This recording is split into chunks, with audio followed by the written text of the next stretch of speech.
Hey everybody, and welcome to my very first Gunpla review. I've been building Gunpla since I was 13 years old, and only in the last few years have I really stepped it up, taking on painting, panel lining, and all that. And so I figured, why not take that extra step, and since I put so much work into these kits, just might as well go ahead and review them. See what you guys think, let you know my thoughts and feelings on these kits. And with that being said, let's get into the ZGMF X42S Destiny Gundam. So here's the Destiny Gundam with everything that it comes with. It comes with throwing effect parts, wing effect parts, all the weapons, bells, whistles, and whatnot. So we're going to take a look at each one of those one by one right now. First, we're taking a look at the Shipbuster Sword. Shipbuster Sword folds in half in a stowaway state. The hilt folds out so you can attach the beam effect part. We'll take a look at that a little bit later. And yeah, I really like that sword. Next up is the Mega Beam Cannon. Mega Beam Cannon, I feel like didn't get enough love in the show. And with the twist of this little handle right here, it actually pops out the scope. Never mind that I didn't put the sticker on it. I'll get to that later. But yeah, just looking at it right now, it looks kind of plain until you attach it to the Destiny Gundam itself. Next up, we're going to be taking a look at the beam rifle.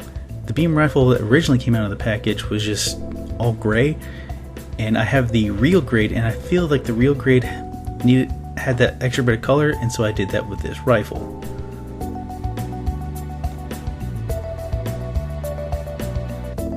Next up, we're looking at the Destiny Gundam's shield.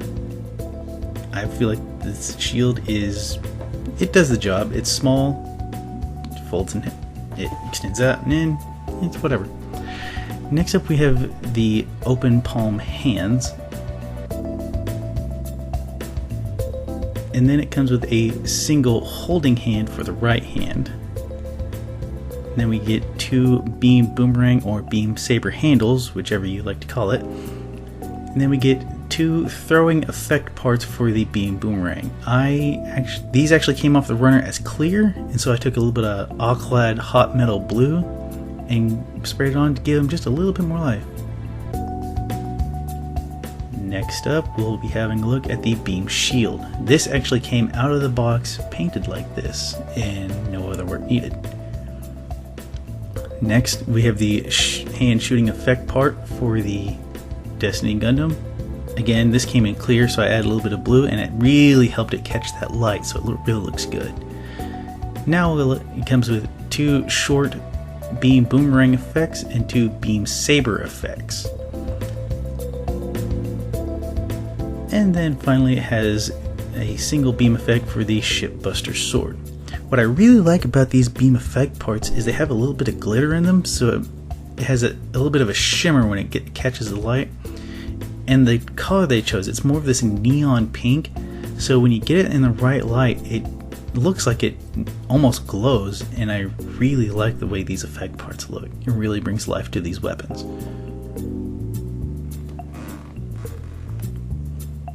Next up is the main event, and this is the Destiny Gundam's wings. Now these I really like. Once you attach these, it really makes the Destiny stand out. And then it comes with two pilot figures in 120 scale, one of Shin and one of Kira.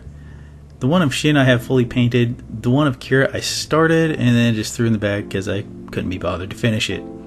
Next up, it comes with the 1/100 scale pilot figures of Shin and Stella. As you know, these pilot figures are very tiny and very difficult to paint, but I see it as a challenge and I enjoy it. Now we're going to look at the Destiny Gundam with the shooting effect part. And like I mentioned before, the way you see when you added the paint, it really catches that light, so it has kind of a glow to it. And honestly, this is one of my favorite beam effect parts that it came with. Next up is the beam boomerang throwing parts. Yeah, I really don't care about the beam boomerangs. I feel like the beam sabers are a lot more effective.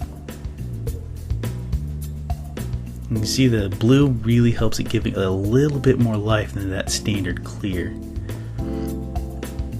Next up, here's the Destiny Gundam with the beam sabers. And like I said before, when you get it in that right light, it looks like it's nearly glowing, and I really appreciate the way these look.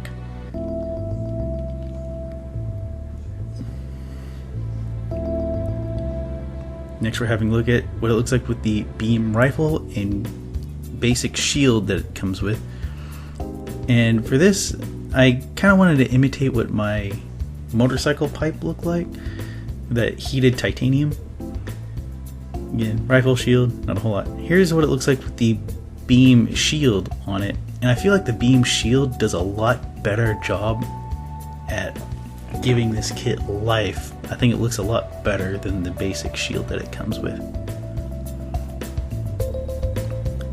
And next up, here's the Destiny Gundam's Ship Buster Sword and Mega Beam Cannon. These are the main weapons that the Destiny Gundam uses in the show, and honestly, when you have them attached to the Destiny Gundam, they look fantastic.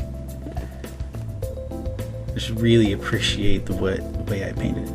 Oh, I did paint these using splash paints and Alkalad primer and metals. The splash paints I will do a review on later. If you guys want to see that, they're excellent paints to work with. I'll also do a review of Alkalad paints if y'all want to look at that. Now here's what the Destiny Gundam looks like with those wings attached, and I gotta say, I love these wings. The kind of plastic that they're made of does a really good job of not only just reflecting white light, but reflecting a spectrum of different light colors. And honestly, when you have these wings attached, I have this sitting next to a perfect grade, and when the lights are on my shelf, the Destiny Gundam honestly steals the show. With those wing effect parts, it dominates that shelf presence. And now, let's get on to my final thoughts on this review.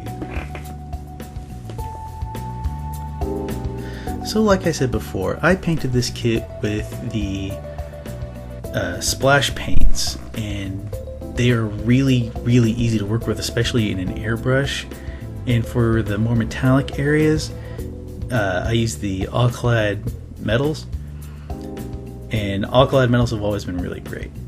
The problem with the splash paints, as you can see in this picture, is if you don't use the splash paint primer, it can chip very easily. I use the Alkalad light gray primer, and yeah, I noticed some chipping in some heavy wear areas.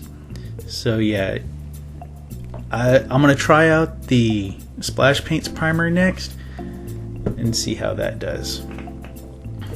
And like I said, this is the Destiny Gundam. This is actually, there's two versions of the Destiny Gundam Master Grade. They have the regular version. This one is actually the Extreme Blast mode, which came with all the extra effect parts. And I gotta say, this is the definitive version again. And so with that, see you guys next time.